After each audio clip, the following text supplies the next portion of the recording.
I'm going to start recording here.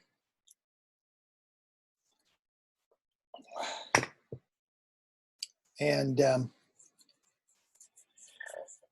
okay, we're going to just get started tonight. Let's pray together and believe God together. Father, we thank you for this opportunity to learn, to grow, to honor you through our learning. Bless our time and help us to evaluate spiritual truth, understand leadership, and become greater leaders in your kingdom. So bless our time together. We thank you for it. We thank you for helping us this night, and we give you praise for it in Jesus' name. Amen. Okay, so we are in leadership class. Have you been enjoying the leadership teachings? Yeah, okay.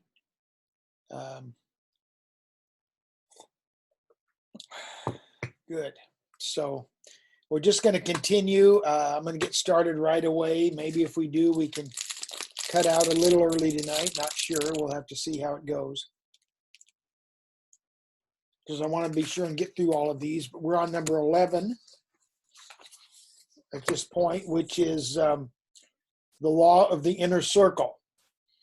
So go ahead and, as we're listening, take some notes, and we'll discuss it afterwards.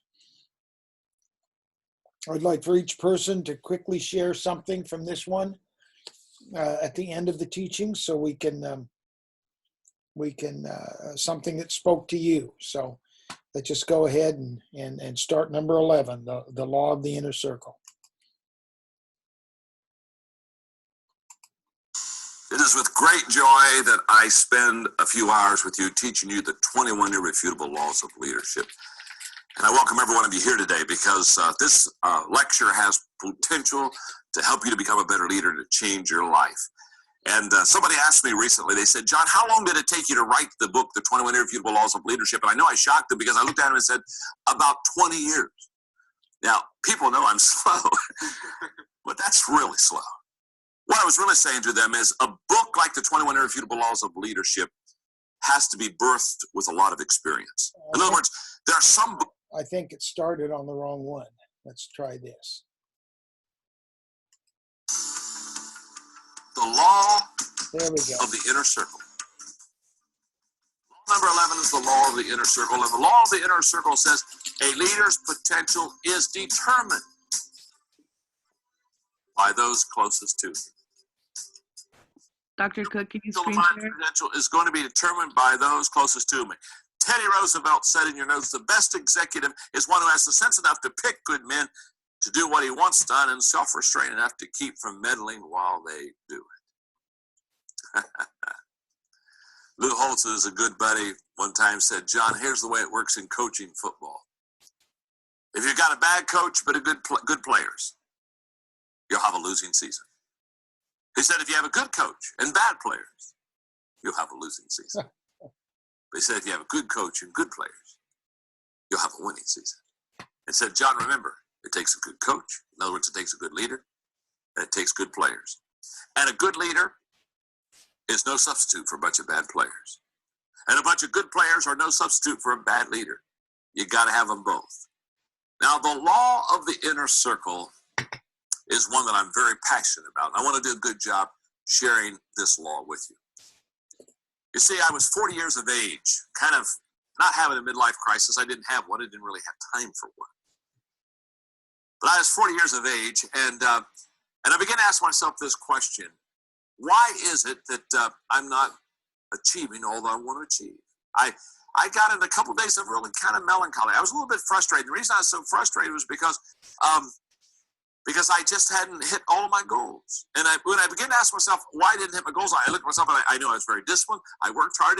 I have some gifts in the areas that I'm working. And I thought, by now I should be a lot better than I am. Then it hit me.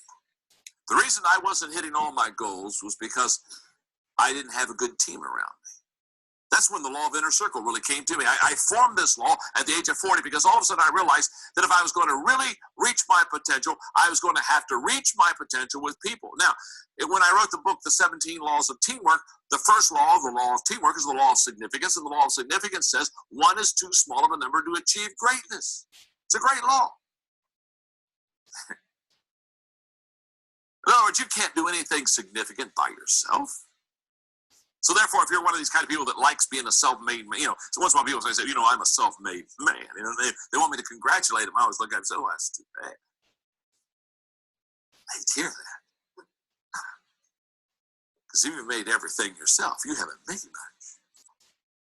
You see, the law of the inner circle says, if you really want to achieve great things, you've got to bring people around you, this inner circle around you, these key players that really make a difference. And one of the things that's so exciting about team leadership, and one of the reasons I love teaching 21 laws is, as I've shared with you before, not everybody does all 21 laws well. And going back to an illustration I used on the law of navigating, if Chuck is a good navigator and I'm not a good navigator, team leadership begins to be huge.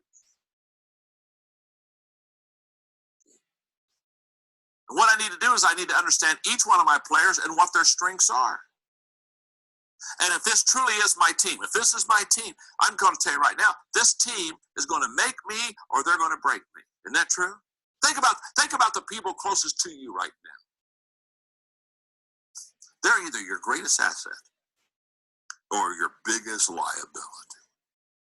And every once in a while, I run the leaders and say, man, I'm telling you right now, I can't get my team to come along and they're not doing this. I mean, by the way, it's not any fun. Is it any fun to hit the ball and drag Charlie, hit the ball and drag Charlie, hit the ball and drag Charlie, hit the ball and drag? After a while, don't you just want to hit Charlie?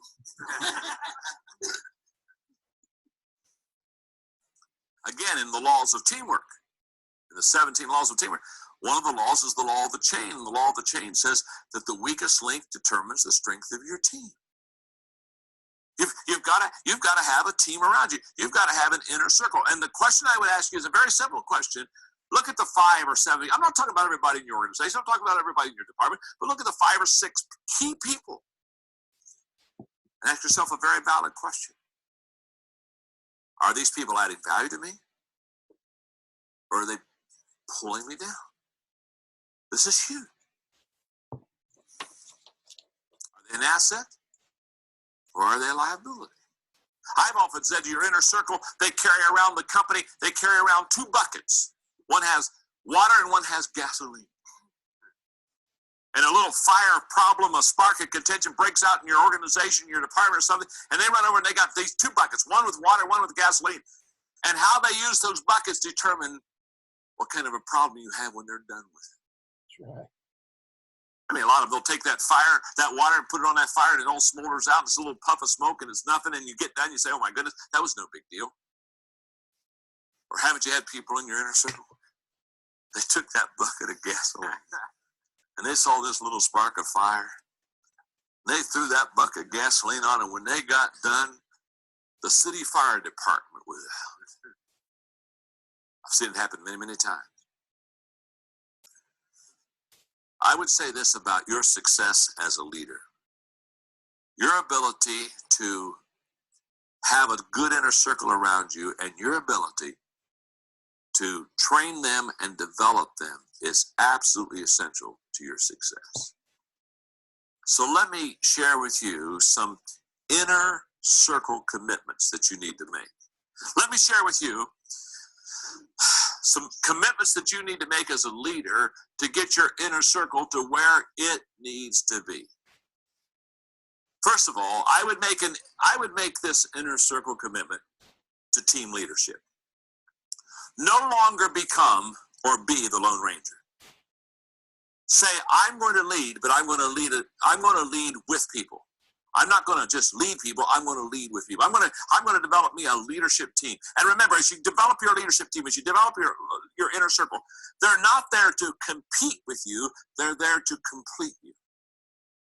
They're here to make you better. And by the way, you're there to make them better. You should be adding value and completing them just as they're adding value to you and they're completing you. Make a commitment, an inner circle commitment to team leadership. Secondly,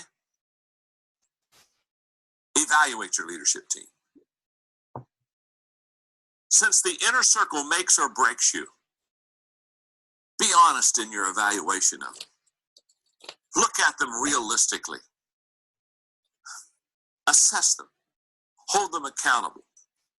You cannot afford to have people in your inner circle that aren't performing with excellence, that aren't giving it their best shot, that are kind of slacking on you. You can't afford that. You can't afford that to do your inner circle, and you can't afford to let them do that to you. So you've got to evaluate those people that are closest to you. And for years, I've used a grid in evaluation. It's a simple one. It doesn't need to be yours, but I'll just share it with you. It's in your notebooks. When I'm evaluating people to either come into my inner circle who are in my inner circle, I evaluate, first of all, what I call potential value. What is their potential? Many times these are people who have been able to raise themselves up, and they show great potential, because if you can raise yourself up, you probably can raise others up also. I look, secondly, at positive value. Those who just lift and raise up the organization, the morale of the organization. Is it not true? Do you not know some people? Do you not know some people that they just come into the company and they just suck air out of everybody? You know what I'm talking about? Don't you? Are there just some people, you just see them coming? They just open the door and you see them, and they're saying, oh, they're coming to me. I'm about to give up energy. Huh? I'm about to feel what it's like when you're dying. And aren't there other people? They just walk in the room and your energy automatically goes up. Wow. I found out a long time ago, there are two kinds of people in life: lifters and leaners. Wow. Lifters have the ability to just lift me up and help me to go to another level. And leaners, oh my goodness. You know, the leaning in the beginning isn't bad, but when it's after about 3 years, you say it's a lot of weight to carry. So I look at their potential value. I look at their positive value. I look at their personal value. I'm talking about myself now.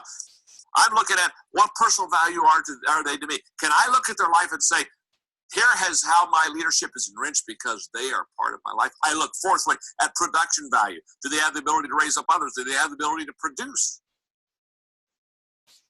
And then the final evaluation for me is what I call proven value. Have they done it for so long that there is a trust element here now that they just always come through?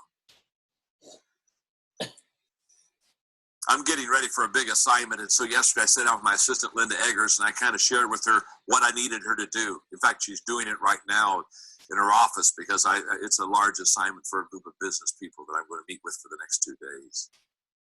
Last night, I don't know, probably 9:30, she's over at my home office, and we're going through it one more time, and she says, John, I not only have done what you've shown me, and she gives it to me, but then she said, I realized what you wanted to have accomplished with it, so she said, I did it this way.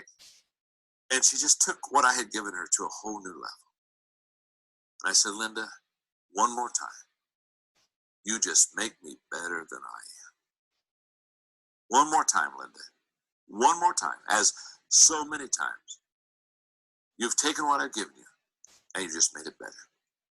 And you're going to make me look so good, and you're going to allow me to help so many people because you are a key player on my inner circle, and you have proven value to me. Make inner circle commitments. Inner circle commitments such as, I'm going to have team leadership, and then I'm going to evaluate my team. Another inner circle commitment I want you to make is that you're going to develop your leadership team. Make that commitment. I'm going to develop the people around me. I'm going to make sure that my leadership team grows. And here's why. If you grow your inner circle, you'll grow your business. Grow your people, grow your company. It always works that way. That's the law of the inner circle.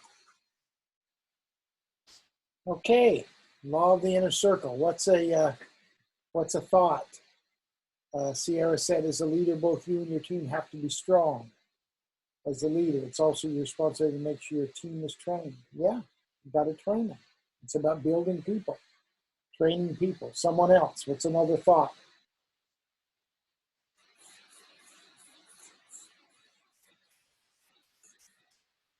What else did you gain from that? Somebody else.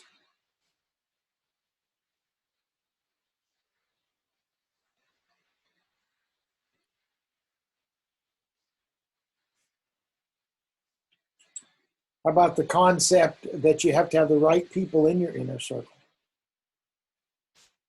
If you have people that are always sucking the air out of you, sucking the energy out of you, doubt and unbelief, you're never going to go anywhere. You have to have the right people in that inner circle. No one else? Oh, you'll speak up on the next one. I forgot to do something the first class tonight, so I'm going to do it now.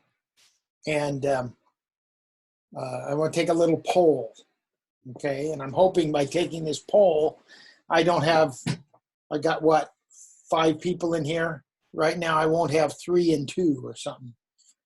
I just realized that next week is Memorial Day. Monday is Memorial Day. We're scheduled to meet next week. But I would be open to do it either Monday night like we normally do or Tuesday night if you would like. If you were planning something for Memorial Day or whatever, I could do either one. So give me your input. Would Monday still work better for you, or would you rather have Tuesday and have the Monday off? Talk to me real quick. Does it matter? I would say probably Tuesday because I'm supposed to be going somewhere this weekend. But I might be able to do Monday night, but probably Tuesday's better. Okay, I see Katrina said Tuesday. And Sierra said Monday, but Chase said Tuesday. Sierra, can you do Tuesday?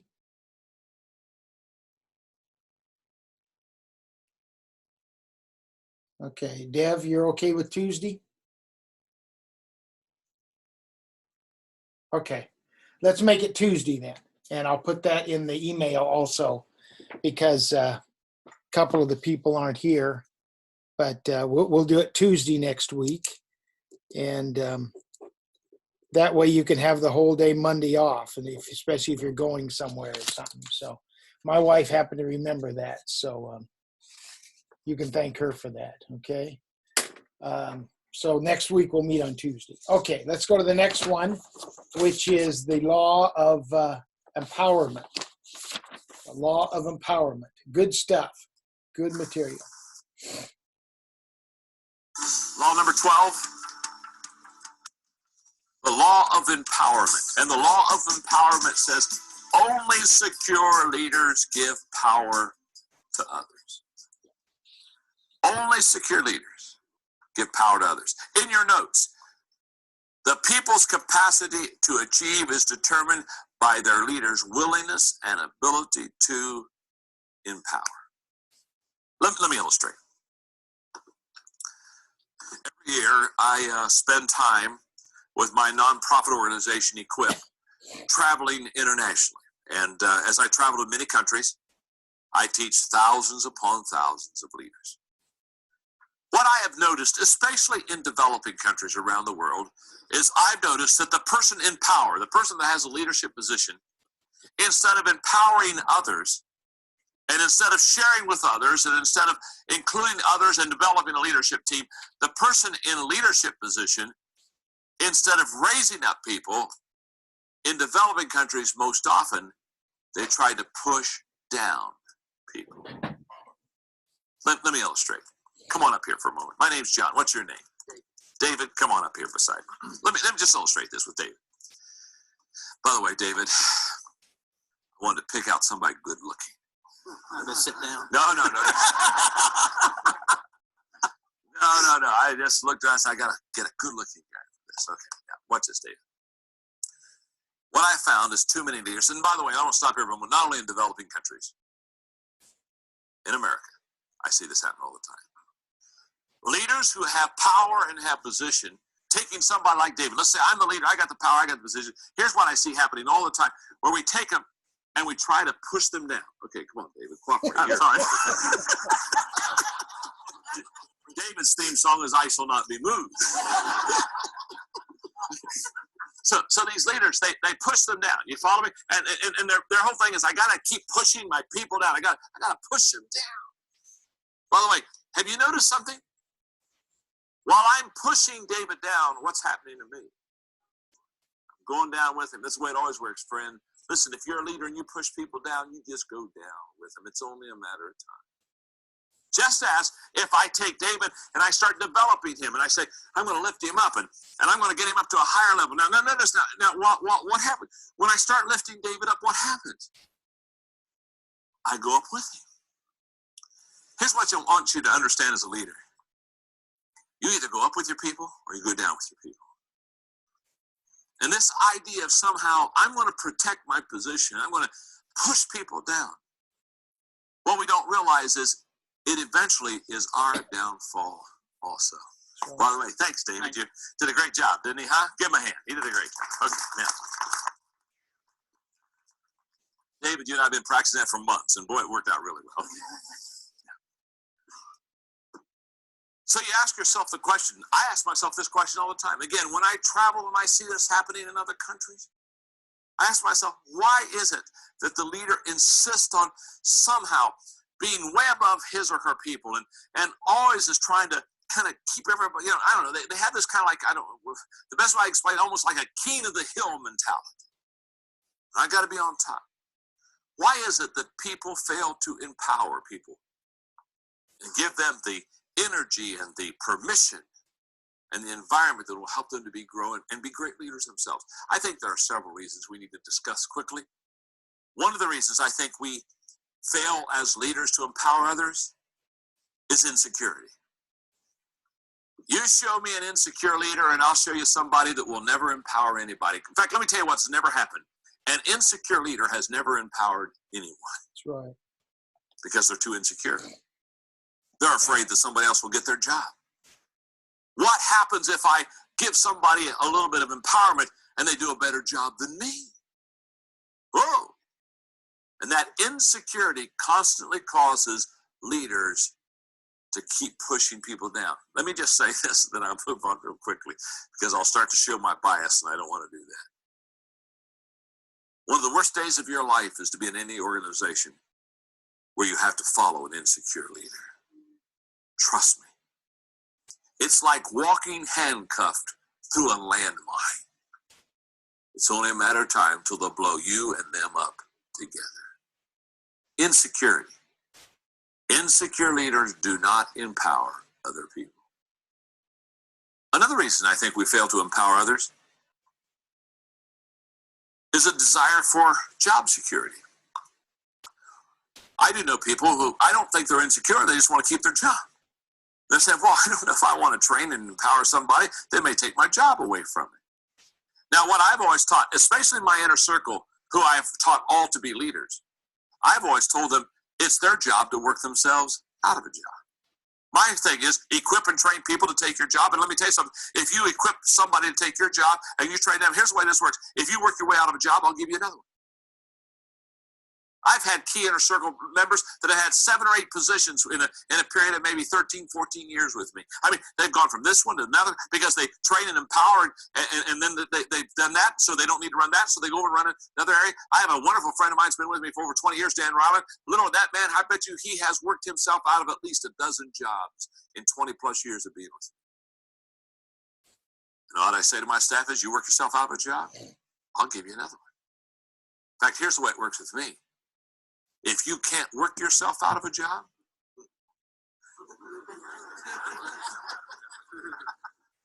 you're smart, aren't you?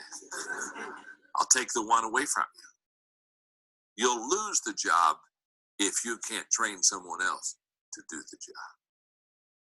But I think sometimes we just don't want anybody else to take our job. Another reason I think we fail to empower people is a bad experience. I'll bet everyone in the studio, and I'll bet everyone listening to this leadership training tape, I'll bet every one of us have had a time where we've trained somebody. I mean, you've worked hard, you poured your life into them, you trained them, and then it turned out bad. They didn't do good. You know, they left the company, they left you, they hurt you, they backstabbed you, they did all kind of. How many of you have ever had a bad experience trying to train someone? Raise your hand. Oh, yeah, 100% in the studio. How many of you are sitting beside that person today? Now, see, you've learned. Now your hand doesn't go up anymore. You know better. You know better. Okay. Now, a lot of times, just a bad experience. I've had that happen to me. I can remember as a young leader taking a very promising young guy, younger than me. I was already in my 20s, so he was really young. And pouring my life into him for about 3 years, and only to have him just mess up. And I remember I said to myself, I'm never going to do this again. I am never going to do this again. I'm done training people. In fact, I thought, when I hire people from now on, instead of pouring my life into them, I'm going to keep them at a distance.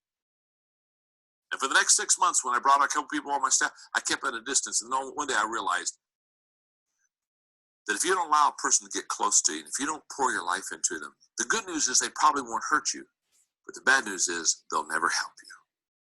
They'll never be able to come alongside of you and truly alliance and partner with you. But a bad experience. A lot of times we just have bad experiences. I'm never going to do that again. And so therefore, we fail to empower people. Number 4, ego. Just ego. Just the fact, hey, a lot of times we don't empower anybody because we want all the credit. Isn't that true? Yeah, we think, my goodness, if I empower this team, they're going to get some of the credit. I'd like to have it all. Hello? Huh? Number 5, codependency. I think sometimes we are codependent with others. In other words, basically what we're saying is I need you and I want to keep you close to it. If I empower you, I might free you up to let you go. And I put in there because it's a true statement. You can't lead people if you need people. Now, don't take that statement to the extreme. Don't go back and say, boy, I don't even like people. This is awesome. I have the first quality of being a great leader. No. If you need them. And the reason you can't lead them if you need them is if you truly need them in a codependent way, you'll never make the hard decisions because you need their approval too much. By the way, as I close out the law of empowerment, I just want to say to you that this has been a law that has been very important to me since I've turned 50 and now much older.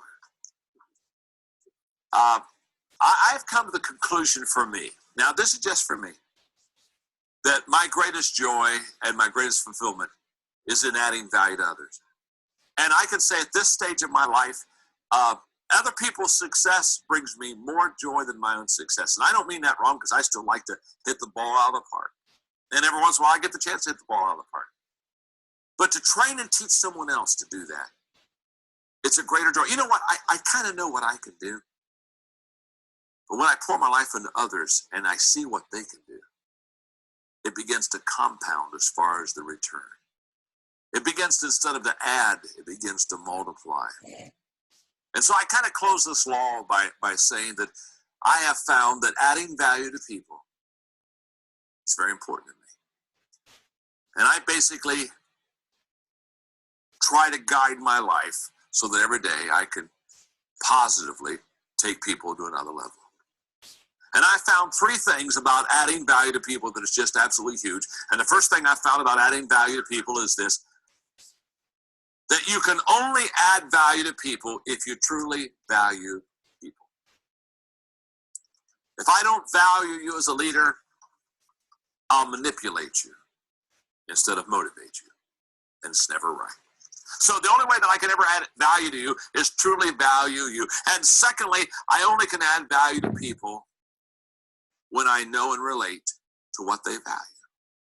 I've got to know and relate to what they value because I can't add value to them if I'm on a different page. I've got to know what their interests are and what their goals and mission and passion is. Those are important. So I can only add value to you if I know and relate to what you value. And thirdly, I can only add value to you and to others when I make myself more valuable. In other words, I've got to keep growing. Because if I don't keep growing, I cannot pass on to you what I'm learning. Because you cannot give what you do not have. So how do I stretch you? By stretching myself first. How do I add value to you? By adding value to myself first. How do I grow you? By growing myself first. By making myself more valuable, then I can add value to you. And that's what the law of empowerment is all about. Taking people to a higher level than they would have ever gone on their own. But because you willed it and gave permission to it, you empower them. Okay. Any thoughts? Any questions? Something that impacted you? The law of empowerment.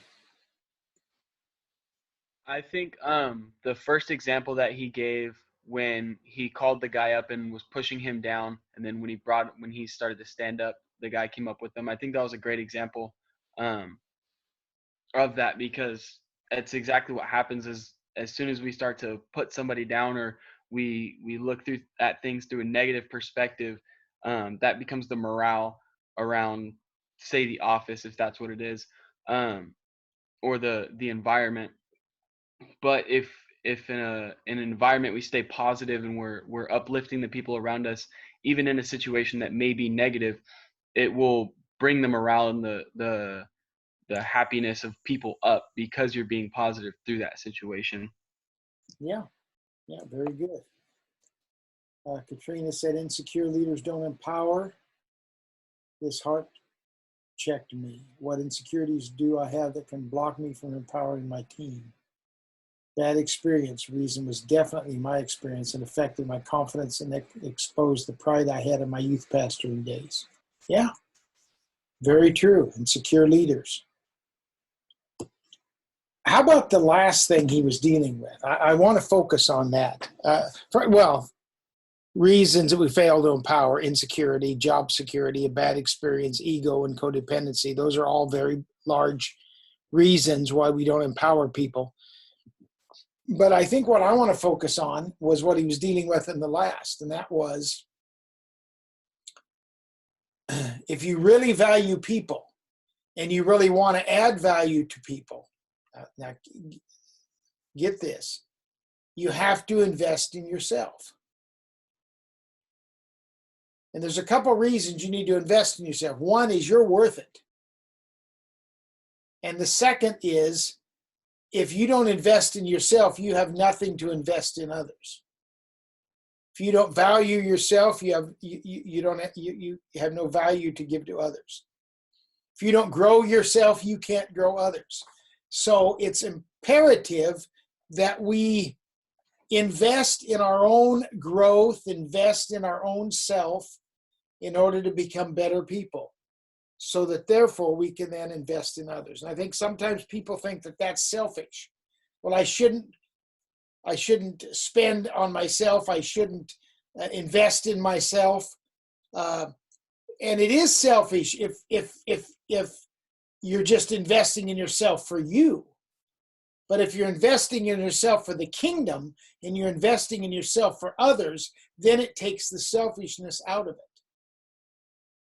I learned this many years ago when I had my prayer regimen every morning of praying for my wife and my children and my grandchildren and even my unborn grandchildren. I found myself saying, Lord, I want to pray for myself first. Not because I'm more important than them, but because if I am not right in my thinking and in my lifestyle, I'm not going to be able to lead my family. So, Lord, I'm at the top of my prayer list, not because it's about me, but because I need to change in order to help my family. Does this make sense?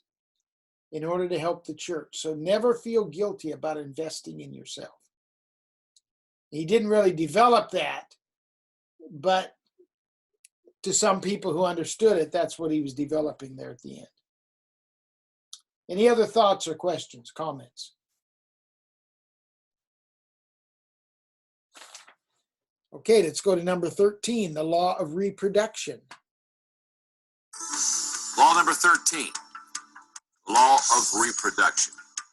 The law of reproduction says we teach what we know, but we reproduce what we are. And I'm going to talk to you in this law about reproducing what you are. Now, isn't this interesting? This is a cousin. The law of reproduction is a cousin to the law of magnetism. Remember, the law of magnetism says who you are is who you attract. Now we're saying the law of reproduction, it takes a leader to raise up a leader. Now, the law of magnetism is kind of like the front end. The law of magnetism says, here's how you draw potential leaders to you. The law of reproduction is the back end. The law of reproduction says, once you've drawn these potential leaders, here's how you develop these potential leaders. We're going to begin talking now, and as you go through the laws of leadership with me, one thing you're going to realize is that as we get closer to the end of the laws, we get more into reproducing ourselves. The first laws deal with how do I develop myself and how do I become the person I should be, those kind of things.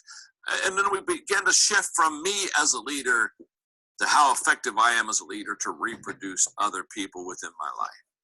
Here's what I know. We teach what we know. We reproduce what we are. It takes a leader to know a leader. What I've observed is that leaders can pick out potential leaders better than non-leaders. Are you with me? Because they have an understanding of what it's like to be a leader. So it takes a leader to know a leader. Secondly, it takes a leader to show a leader. In other words, it takes a leader not only to be able to know one or define one, and so therefore the people that find potential leaders are leaders themselves, but it also takes one to model or to show or to be an example for another leader, because the greatest motivational principle in life is people do what people see. So if you're a leader, guess what? You can teach leadership to others. That's why it's impossible for non-leaders to raise up leaders. It's impossible for non-leaders to train leaders. A lot of times I'm asked the question that why is not leadership taught more in the educational, academic, college type of setting? And the reason I say that is because there aren't a lot of leaders there. And if you can teach a leadership course, but if you're not a leader, you can't reproduce leaders.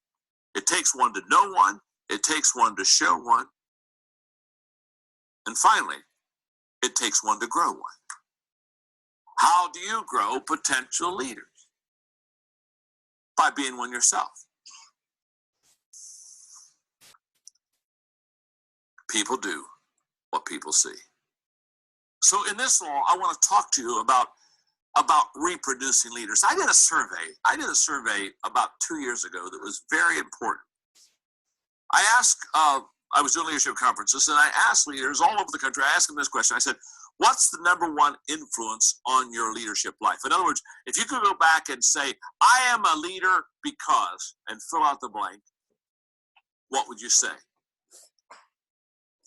5% of the people that said, I am a leader because, said, I am a leader because of a crisis. In other words, something happened that somebody needed to lead, and they happened to be there, and because they had leadership intuitiveness, leadership leanings within them, they rose up, took the challenge, led, saw that they could lead, and pretty soon kind of became the leader of the pack. So about 5% said they became a leader because of a crisis.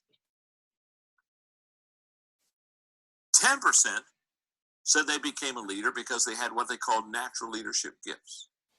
They had the leadership leanings that I'm talking about. Now, here's what's interesting. 85% of the people that I talked to in the conference and did the survey with on how and why did you become a leader said, I became a leader because another leader put me under their wing and mentored me. In other words, they came into contact with another leader, which goes back to the law of reproduction. And the law of reproduction says it's an absolute fact that it takes a leader to reproduce a leader, it takes a leader to know a leader, it takes a leader to grow a leader, it takes a leader to show a leader. It takes all those things. Leaders beget leaders. Now, here's the question. If leaders beget leaders, then why is it that I have come to the conclusion that only about 5% of the leaders reproduce other leaders? Because I've watched this happen. I've seen leaders who never reproduce other leaders. What most leaders do is they just have followers. They lead and people follow. Why is it that so few leaders empower other leaders, reproduce other leaders, develop other leaders, raise people up higher than themselves? Well, there are several reasons. Number one is they're insecure. Again, insecurity keeps us from empowering people. Number two, they spend too much time with followers. They just spend way too much time with them. And a lot of times they spend time with them because, let me just stop here for a moment. You know what followers do versus lead? If you lead followers, they'll stroke your ego all the time. They'll tell you how good you are, and you'll believe that foolishness. You know what I mean? And they'll say, oh, I couldn't make it without you, and you believe all that, you know. And followers just stroke your ego all day. Leaders won't do that. Leaders are restless. They're saying, you know, you're doing a good job leading, but can we hurry it up a little bit more? And could we take on a bigger challenge? And when are we going to? I mean, leaders following leaders, their main goal isn't to thrill you. Their main goal is progress, success. They want to get to the top. Thirdly, this is so true. Followers are easier to find and lead than leaders. Boy, isn't that the truth? One of the reasons we have so many followers is because we like it, because followers just follow. I mean, you know, 1, 2, 3, 4, 1, 2, 3, 4. They just kind of get in line. You see, leaders, hey, they're hard to find. Oh, they're hard to find. They don't fly. Turkeys fly. Eagles don't fly. You've never gone outside and said, oh my goodness, I couldn't even see the sun today. There was just thousands of eagles just blocking the sun. Yeah. Eagles don't fly. Turkeys fly. They're hard to find. They're not only hard to find, they're hard to gather. When you find them, they're not waiting to join your team. One of the best advice I ever received in trying to recruit good people to my team was this advice. Find somebody that is already fulfilled in a job that they're doing with excellence and go after them. The person who wants a job, you don't want. The person who's looking for something is not the one you want. Hello. There's a reason why they're at the depot waiting for the train to come.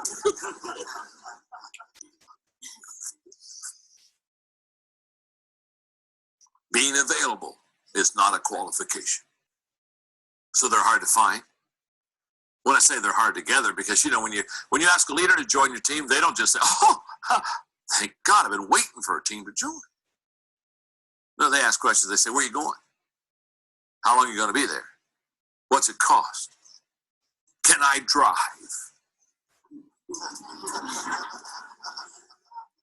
They're hard to find, they're hard to gather, and they're hard to keep because they're restless. And if you're not going somewhere, as soon as the train slows down, they're off. It's very important in being able to reproduce leaders, by the way, that you be able to find potential leaders, because your greatest odds of reproducing a leader is to finding the potential leaders. Think about it for a moment. If you got two people in your organization, one's a potential leader, I mean, they've got some potential leadership gifts, and the other person has no leadership gifts. Wow, you want to spend your time with the person that has potential leadership gifts. So you have to know how to see them. You got to know how to find them. You see, when I go to the airport, there are two kind of people that pick me up. If they don't know who I am and they have never seen me before, there are two kind of people who pick me up at the airport. The first kind of person, they just take a piece of paper and they put my name on top.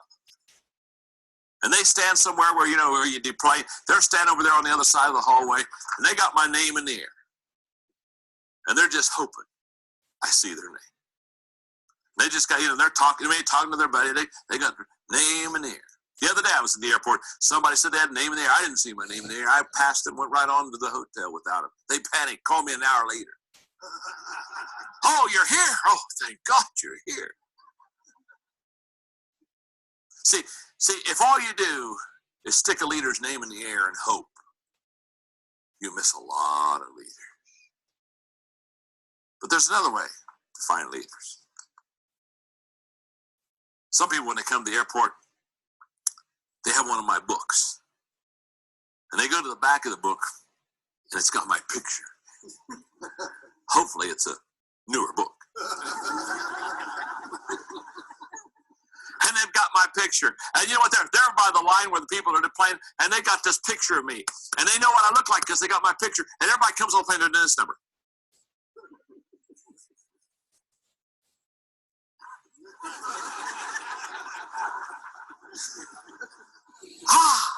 You're John Maxwell. They come up and they shake my hand. How do you know I was John Maxwell? It's very simple. It was easy to find you because I had a picture.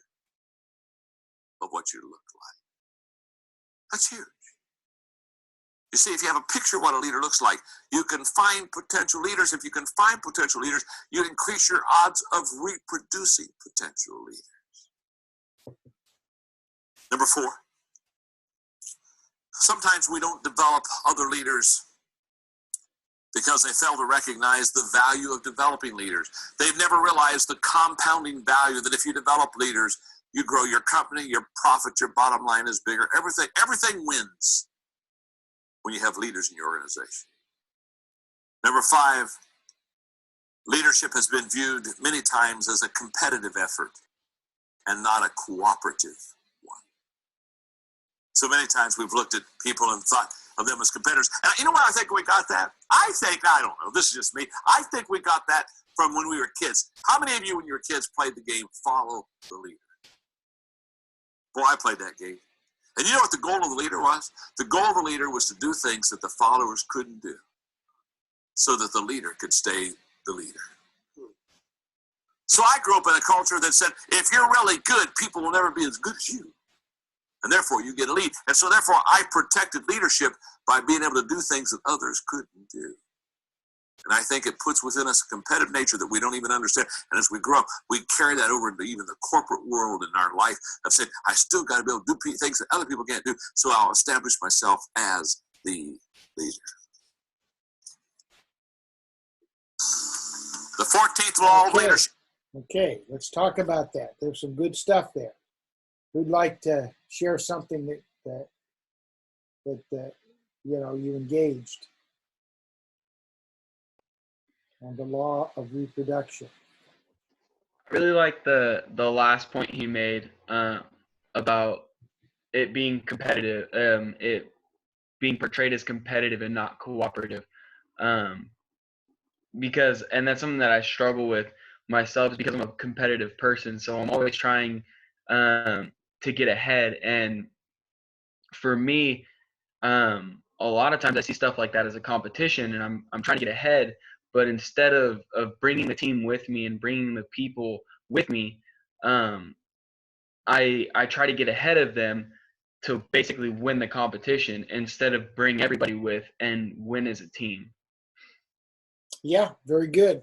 In fact, one of his teaching points, and I don't know if he's already said it in this set or not, but he says oftentimes that people say, well, it's lonely at the top.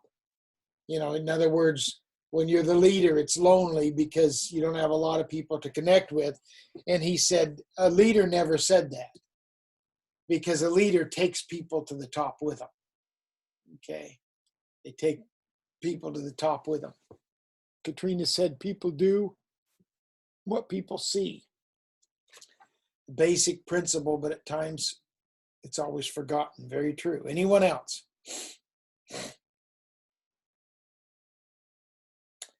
I'd like to highlight 2 things. We talked about leaders. He says they're hard to find, they're hard to gather, and they're hard to keep. You are not going to keep leaders. You won't find them and you won't keep them if you're not a strong leader yourself and you're always growing and going to the next level. And then the other thing that I wanted to deal with is he said, you're not a real leader if you spend too much time with followers. The 80-20 principle. 20% of the people in your church give 80% of the money. 20% of the people in your church do 80% of the work. And yet, we tend to put 80 to 100% of our time with the followers, when we should be giving 80% of our time to the leaders, building them to become stronger leaders that can take care of the followers. I think we've got this backwards. But the problem is, sometimes it's more comfortable to be with followers because, like he says, they stroke your ego. Okay? Leaders don't stroke your ego. In fact, leaders will take you to task sometimes. but we need to understand that they're the ones we need to be spending more time with. Anyone else on this? The law of reproduction. Okay, number 14, the law of buy-in. It's the law of buy-in. This is a great B-U-Y. Buy-in. The law of buy-in says people buy into the leader, then the vision. When I hold leadership conferences many times, a leader of an organization will come up to me and they'll say, John, I've got this huge vision, got this big dream, just about to share it with my company, about to share it with my department. And they'll ask me the question, all the time they'll ask me this question, what do you think? Do you think that my people will buy into my dream? Whenever they ask me the question, I say, let me ask you a question. Have the people bought into you? Because if the people have bought into you as a leader, can I tell you something? There's good news. They'll buy into the dream. But if they haven't bought into you, can I tell you, they'll not buy into the dream. It's never happened where an organization has bought into the vision without buying into the visionary.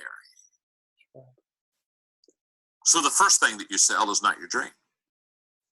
The first thing you sell is not the vision you have. The first thing you sell is yourself. Because when you can connect, goes back to the law of connection. When you can touch a heart, you can ask for the hand. In other words, when you can touch them relationally, when they have bought into you emotionally, when they like you, when you're at least on level number 2 on the 5 levels of leadership, when they have bought into you, then they'll buy in the dream. So the first thing that you want to do is you want to always sell yourself, and then you can sell your dream. But it's impossible to sell your dream if you haven't first sold yourself. You see, every vision is filtered through the messenger.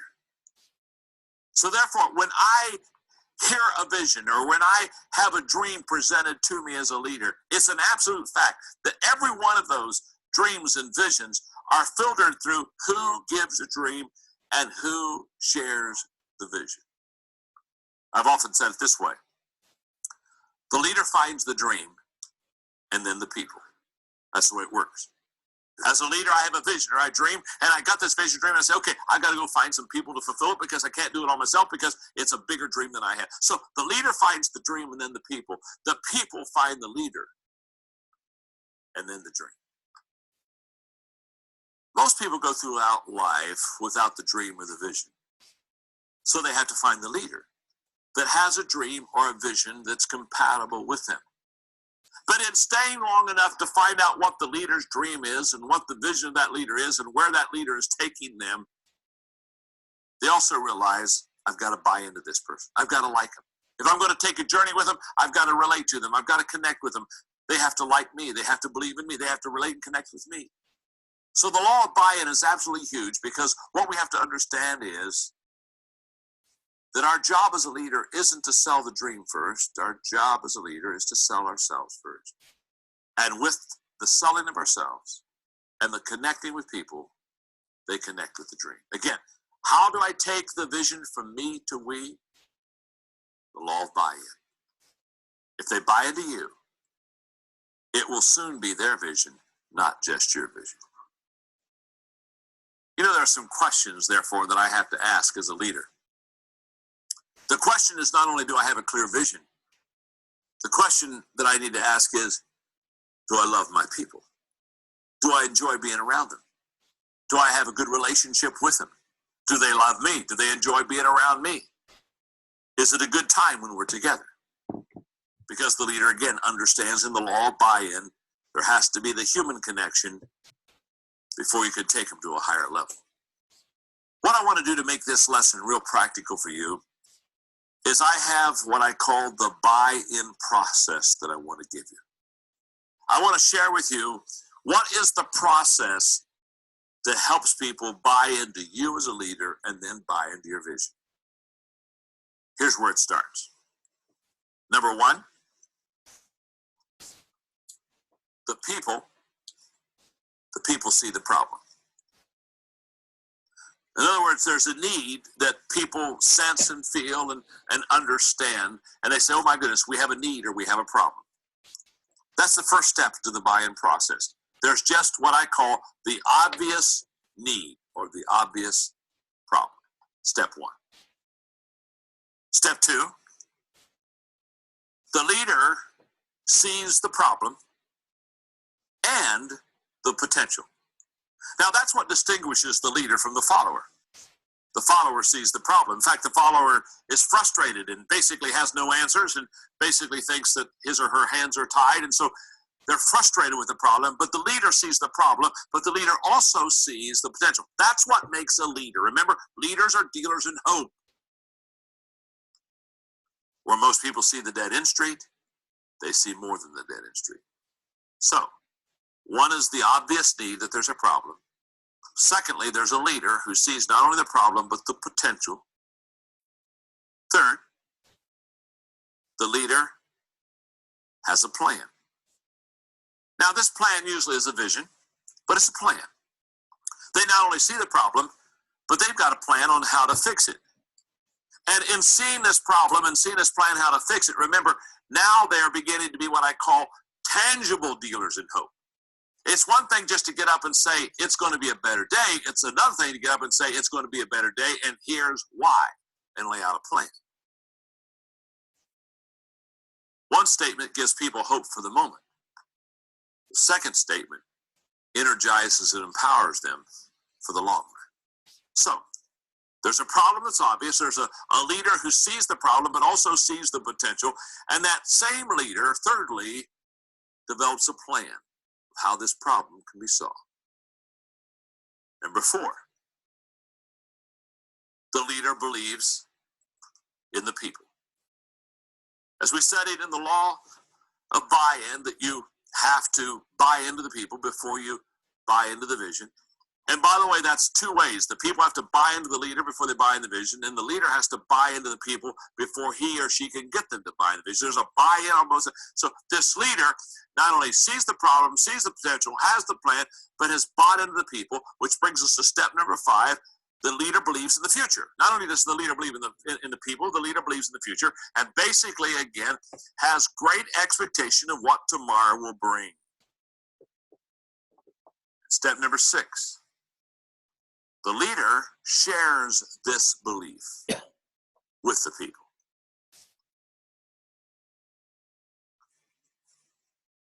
In other words, the leader gathers people around and says, let me tell you what I think can happen. Here's the plan. Here's what I believe is going to happen. Which brings us to step number 7. The people believe in the leader's belief. I've seen this happen time and time again. The people believe in the leader's belief. Even before, quote, they get it, they've got it. They bought in emotionally to the leader, and so therefore, as they bought emotionally into the leader, they began to buy into emotionally the leader's plan, the whole process. Now, when those 7 things happen, the 8th thing is absolutely automatic. The people buy in to the leader. They just buy into the leader. Now, sometimes this gets to the law of respect, because the law of buy-in is a cousin to the law of respect. They're similar laws. They're different. One is based on emotional understanding and relationships. That's the law of buy-in. The law of respect is based on credibility and the ability to produce. So they're different, but they're cousins. Now, here's what I know. I can remember I was a leader of an organization several years ago, of which I followed an excellent leader who had been in that position for 27 years. You talk about taking time before people gave you respect or buy-in. For the first year and a half, all I heard was how good the last leader was. You know what? He was that good. Instead of being jealous or instead of trying to pull him in, I bought into his leadership and talked about how good of a leader he was and how valuable he was to the organization. But I just kept doing my job with excellence. And what I found was this. Almost 2 years later, I began to sense the law of buy-in. Now, nobody got up one day and said, oh, by the way, John, law number 14, the law of the buy-in. There was no such law back then. I hadn't written the book.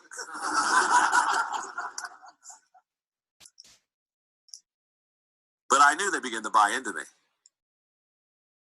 I knew they began to buy into me because they started coming to me and asking for leadership counsel. They began to initiate questions. And they also began to initiate affirmation. They began to talk to me about how I was helping them and how they realized where the organization was, and now the organization was so much better. And all of a sudden I realized, when you truly have the law of buy-in as a leader, you don't need to ask the people. They'll start coming forth, and they'll start giving you that buy-in. You'll know it because the people will share it. Okay, the law of buy-in. Thoughts, questions, things that impacted you or spoke to you. Yeah. I liked when he said that of course people have to buy into the leader before they buy into the vision, but also the leader has to have the buy-in from the people before they can ever carry out the vision. And then the last thing he said was, when you truly have the buy-in of the people, you don't have to ask for people to come, they will just start coming. And that challenges me in the way of like, well, for youth ministry and like having a lack of leaders and all that, but have they bought into me? Because would it be so hard to get them if they trusted me to lead them? Yeah, very true. Anyone else?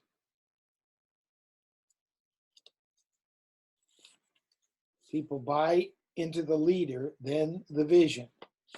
And somehow we've gotten that turned around where we think the people are supposed to buy into the vision.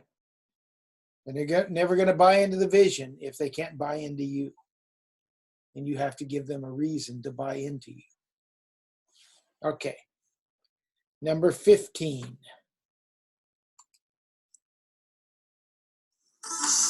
Law number 15 is the law of victory. And the law of victory says leaders find a way for the team to win. In other words, leaders have the ability to bring victory to the people. In your notes, I have this statement: victorious leaders find the alternative to winning unacceptable. So they find out what needs to be done to achieve victory. And then they go after it with everything at their disposal.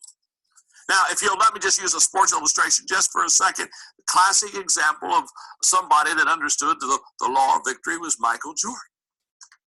Just had the ability to bring the team to victory. And even when he went over to the Washington team in the NBA, a team that had been lowly, they almost made the playoffs. Why? Because anything less than victory is unacceptable to Michael Jordan. You show me a person, a leader that does this law well, and I'll show you a person that absolutely hates losing. As I've looked at the great leaders in history, they all excelled in this law. Whether it's in our country, George Washington, who absolutely is determined to allow our country to be free from British rule, and stakes his life in 6 years, never hardly goes home to stay out there with his soldiers as they are undermanned and underrated to make sure that they bring this victory home, and finally he does. Whether it's a George Washington or an Abraham Lincoln, who knows that the bloodiest time in our history is going to be a civil war, but he's willing to go through those dark hours so that we can eventually take this injustice off of our African American and friends and bring us to a new day. All of the great leaders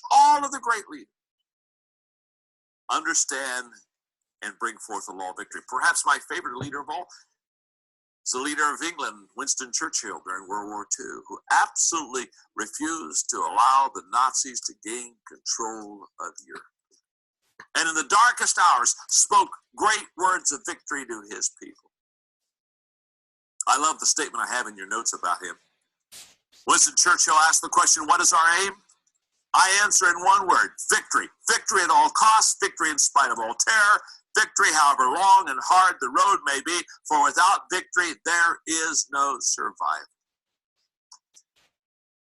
So, what does the law of victory look like? Let's put a picture on it so we can understand it. Let's make the law of victory tangible. First of all, leadership is responsible. You show me a leader that brings his or her team to victory, and I'll show you a leader that takes responsibility. They take responsibility when defeat happens. They say, look, it was my problem. I was the leader. So the first part or component of the law of victory in leadership is that the leader takes responsibility. No excuses. Boy, don't you know some people? Every time there's a problem, they got 17 reasons why it's not them. Huh? If and but and if and but. If ifs and buts were candies and nuts, we'd all have a Merry Christmas. The other day, I love this. I picked this up. This is just some true explanations why people had automobile accidents, as reported to the police when they were doing the report. And some of these excuses just crack me up. Such as this person said, as I reached an intersection, a hedge sprang up. Hedges will do that often, obscuring my vision. Wasn't my fault. The hedge grew fast. An invisible car came out of nowhere, struck my car and vanished. The telephone pole was approaching fast. Those moving telephone poles do it every time. I attempted to swerve out of its path when it struck my front end. I hate it when telephone poles do that. The indirect cause of this accident was a little guy in a small car with a big mouth. I'd been driving my car for 4 years when I fell asleep at the wheel and had an accident. After 4 years, you'll do that. I was on my way to the doctors with rear end trouble when my universal joint gave way, causing me to have an accident. To avoid hitting the bumper of the car in front, I struck the pedestrian. Makes perfect sense to me. I was coming home, pulled into the wrong driveway, and hit a tree that I did not have. The pedestrian had no idea which direction to run, so I ran over him. Make up your mind. Make up your mind. The guy was all over the road, and I had to swerve a number of times before hitting him. This was not easy. This was not an easy deal. I pulled away at the side of the road, glanced at my mother-in-law, and headed over the embankment. That's probably the only one that wasn't an excuse. Now, it's just simple. The law of victory says, very simple, leaders take responsibility. Own up. The second thing the law of victory looks like is losing is unacceptable. Losing is just not acceptable. Thirdly, passion is unquenchable. You show me a person in the law of victory, and I'll show you a person that is passionate about winning. Creativity is essential. Why? Because you're going to have to constantly be creative to work yourself out of messes to bring victory. Victory is not an escalator to the top. Quitting is unthinkable. They will not quit. Commitment is unquestionable. And because of those preceding things, victory is inevitable. That's just a fact. I'm very fortunate because I have people around me who understand this law very well. And in my inner circle, they really do understand the law of victory. David Sutherland, who's the president of Enjoy Stewardship Services, that's an organization that raises money for nonprofit organizations. David, I many times go to him and I say, David, of all the people I know, you are Mr. Law of Victory. You just don't allow my team to lose. You don't allow my company to lose. You're going to make it happen. And I knew he was the Law of Victory when I brought him into my organization. It was very, very small. And it was right after Thanksgiving. I was over at the office one day and I saw his wife, Roxine, and I noticed Dave was gone. I said, Roxine, where's Dave? Well, he said, John, his goal was X amount of contracts this year, and he's 7 contracts short. So on Thanksgiving Day, he left and said, I hope to be home for Christmas, but I won't be home till I have the other 7 contracts. So Roxanne said, I'm not sure when he'll be home, but when he comes home, he'll have the contract. He came home 2 days before Christmas. All 7 of them signed. You see, Dave's a leader that isn't going to allow the team to lose. He just is not going to allow the team to lose. Kevin Small, who's the president of Enjoy, we got ready to put together a major leadership simulcast all over America with some of the major players such as Jack Welch and Rudy Giuliani and that whole process. And I can remember the day that Kevin came to us and said, I want to do this simulcast. And my brother and I looked at him and said, well, it's going to take a lot of money and we're going to have to probably have a cash flow issue. And the only way we're going to let you do that is if you go out. And we threw out, we said, you're just going to have to get leaders like Jack Welch or Rudy Giuliani for us to do this simulcast, because you're just going to have to make it so great that everybody's going to want to watch it. He disappeared. And I went to his assistant. I said, where's Kevin? She said, he went after Jack Welch and Rudy Giuliani. He said he would be back when he had him. 8 days later, he came back with signed contracts. Jack Welch, Rudy Giuliani, and an all-star team of linemen. You see, Kevin understands. He understands the law of victory. It's just a very simple law. It's a law that basically says, if you're a leader, you realize your responsibility isn't to get across the line first. Your responsibility is to take everybody that's on your team across the line. You see, the law of victory is not an individual award.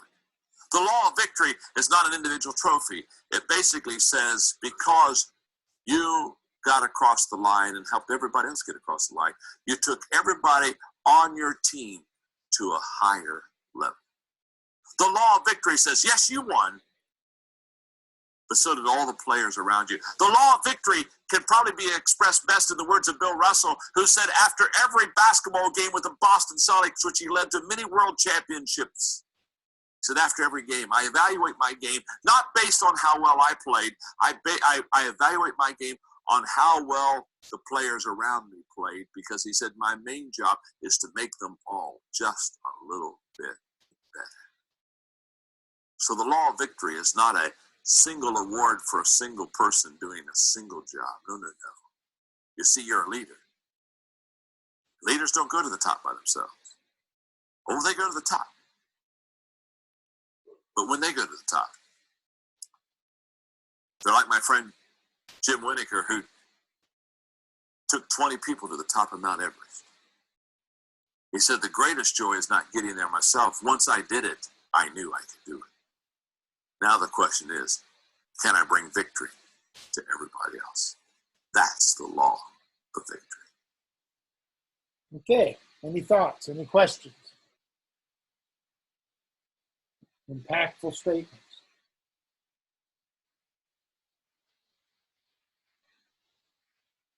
If nothing else, I hope some of this stuff's convicting. I thought it was super. I thought something that I liked was when he said passion is unquenchable. That's something that like I've been thinking about a lot, because I'm like I like a lot of things, and there's certain things that I'm passionate about, and then there's things that I was telling myself that I was passionate about, but my passions I always complete, and then I go after another thing that I'm passionate about, and the things that I'm passionate about, I'm constantly going after those things and getting better in those areas. But I've had to tell myself that there's certain things that I like a lot that I'm not passionate about, because those things I either won't do, or I'll set them aside for another time. And then the things that I'm passionate about, I go after those things and I'll chase those things until I can complete them or get to the next level before I can pursue even farther. Yeah, that's very true, Chase. Thank you. Anyone else?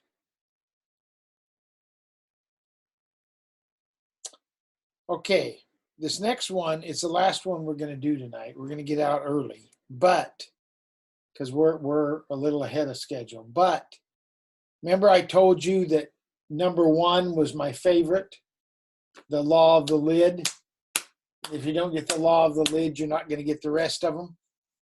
I would say that a close second to the law of the lid is number 16. And this is a very impactful law. And so I want you to listen closely, and I want you to get what he's saying here. It's called the law of the Big Mo. Okay. Law number 16 is the law of the Big Mo.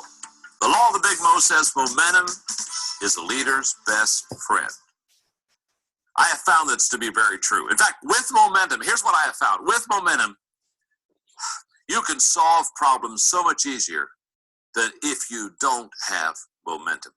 So let's talk about it for a moment and grab hold of your notes for a moment, and I'll walk you through some fill-in-the-blank stuff, then I want to do some teaching. First of all, many times the only difference between winning and losing is momentum. Let's understand what momentum will do for you.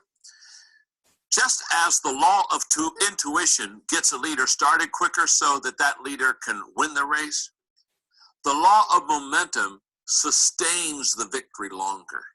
Momentum allows you to be successful for a longer period of time. An expression they use in the sports world, and you've all heard it, is when a team has got momentum, the sportscasters will say something about like they're playing over their heads.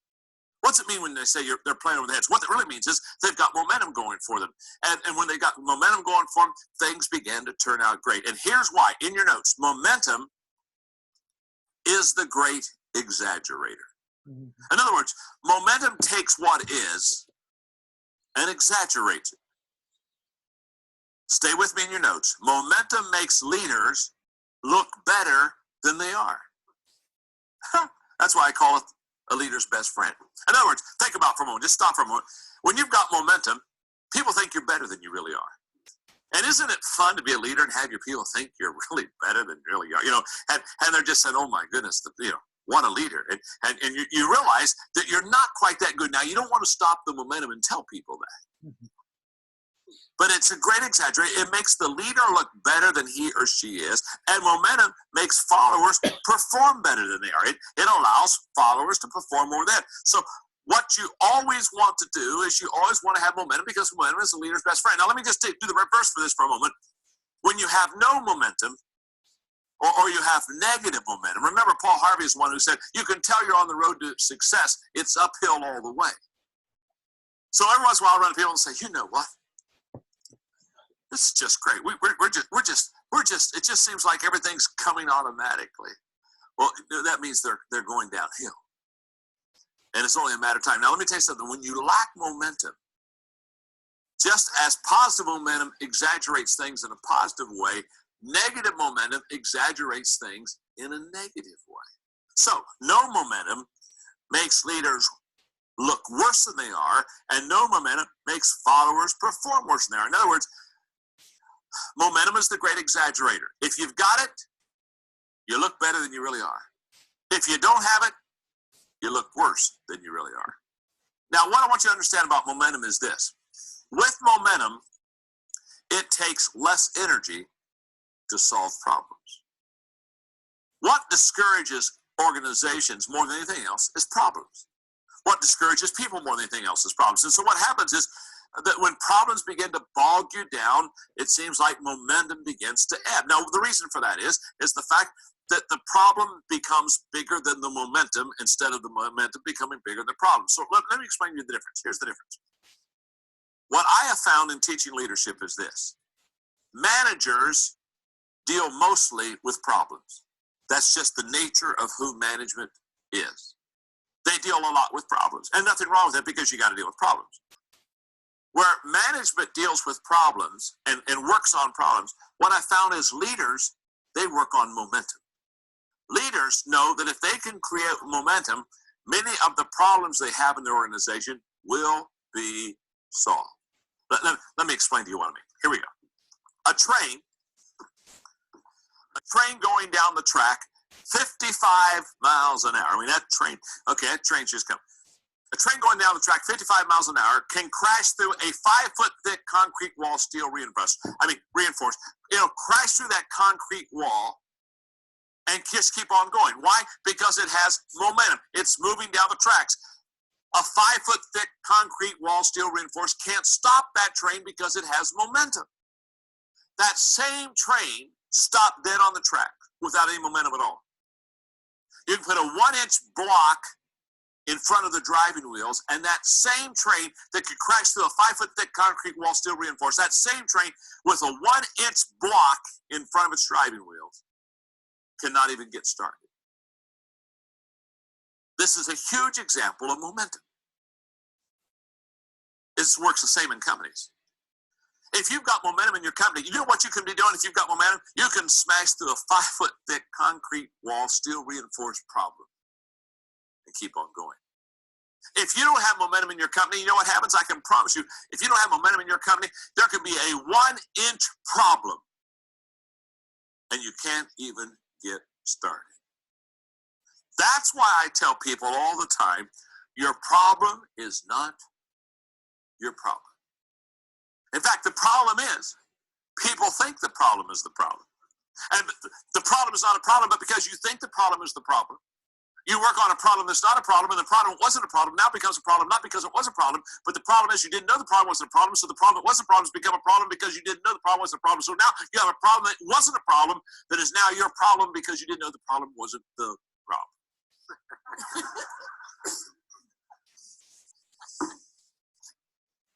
Some melancholic in the back is raising her hand saying, John, could you repeat that one more time?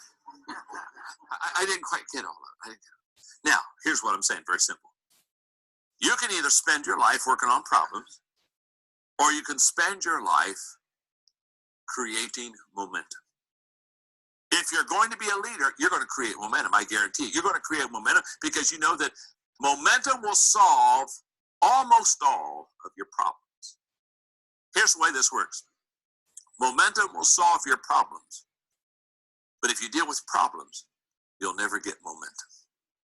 So you've got to get on the momentum side. And leaders understand that. Leaders realize that you've got to work on momentum. If you want to be successful, you've got to work on momentum. That's just where it is. So, because see, there are two kinds of people, and this is so important. It's in your notes because I want you to be sure to get it. There are two kinds of people. First of all, leaders are like thermostats. They control the temperature. And followers are like thermometers.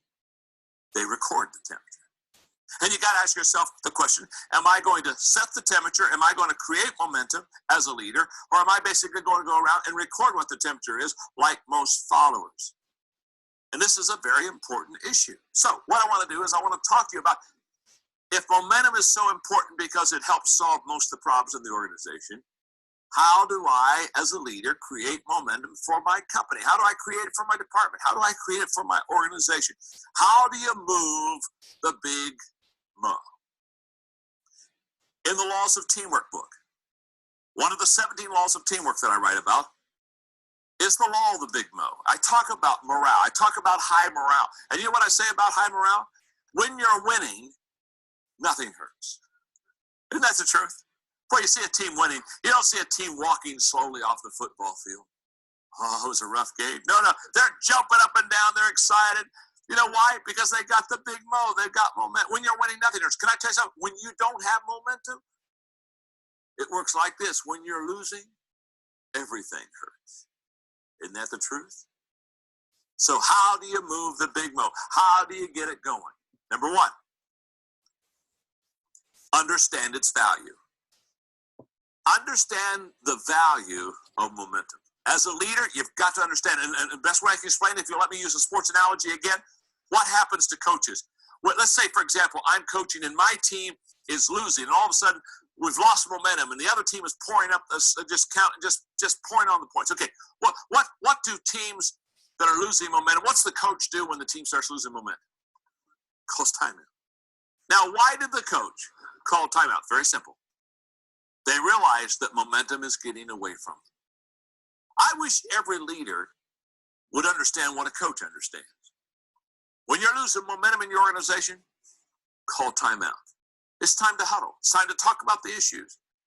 Don't put your head in the sand and act like it's not happening. Say, look, we're not doing well. Let's talk about it. Let's turn this around. Let's get the big move going for us. So, number one, understand its value. Number two, figure out what the motivating factors are in your organization. Just figure them out. There are certain things in your organization that motivate your people. You say, as a leader, I don't know what they are. It's very simple. Ask your group.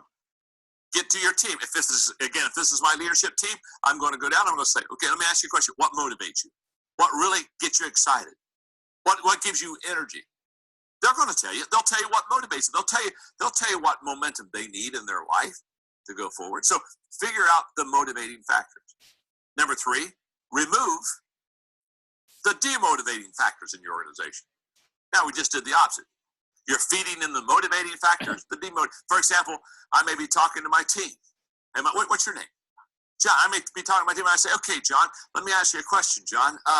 What demotivates you? And John might say, you know what? In our company, it takes too long for me to get an answer. Man, 3 weeks ago, I wanted to know about something. I'm still waiting on the answer. All the bureaucracy and all the stuff, all the paperwork. I hate that stuff. And so I said, okay, John, one of your demotivating factors, obviously, is bureaucracy and too much paperwork. So what do I do as a leader? I say, okay, let's see how we can give you direct lines so you can get your answers. Okay, what I'm saying is leaders instill motivating factors to get the momentum going, and they remove demotivating factors. Number four, schedule times for direction and celebration. In other words, when you win, have a party. And when you have the party, always give them direction for the next step. One of the greatest mistakes I find in celebrating is too many organizations celebrate and it's just an end in itself. When you have a party over a victory, at the end of that party, say, you know what? Let me share with you where we want to go next. Always give direction at your celebration times. Always say, this is our next level. This is where we're going to go. Because the people already have momentum. They feel they can win. They feel successful. They feel good about themselves. They've got a victory under the belt. That's the time to give them the next challenge. Number five, recognize and honor people who move the ball forward. Very simply put, find the people who move the ball forward, give them the credit, recognize it, get them up in front of the people. Very important. By the way, if they're not moving the ball forward, don't applaud. It amazes me in so many organizations how we affirm people that aren't doing a good job. You've never seen a coach, when a ball player fumbled, stand on the sidelines and clap and say, "That's a way to go." No. So you recognize and affirm those who are doing the job. And number six, practice what I call character leadership. And I would define character leadership this way. Character leadership is when I lead with enthusiasm and hope, and the future doesn't seem very bright. In other words, the average person, when things don't look good, they sag. Leaders, they suck it up and move forward and get positive, and they lead whether they feel good or not. Quit waiting to feel good to lead. Quit waiting for your first victory. If you've had a loss, put it behind you. Keep going. Have character leadership. Understand that as you go, so will the team go. Okay, the big Mo. What did that say to you? Talk to me for a minute. You see why I said it's one of my favorites. And it's so true. When you've got momentum going, nothing seems to stop you. When you don't have momentum going, it's even hard to get out of bed. Any thoughts, any questions?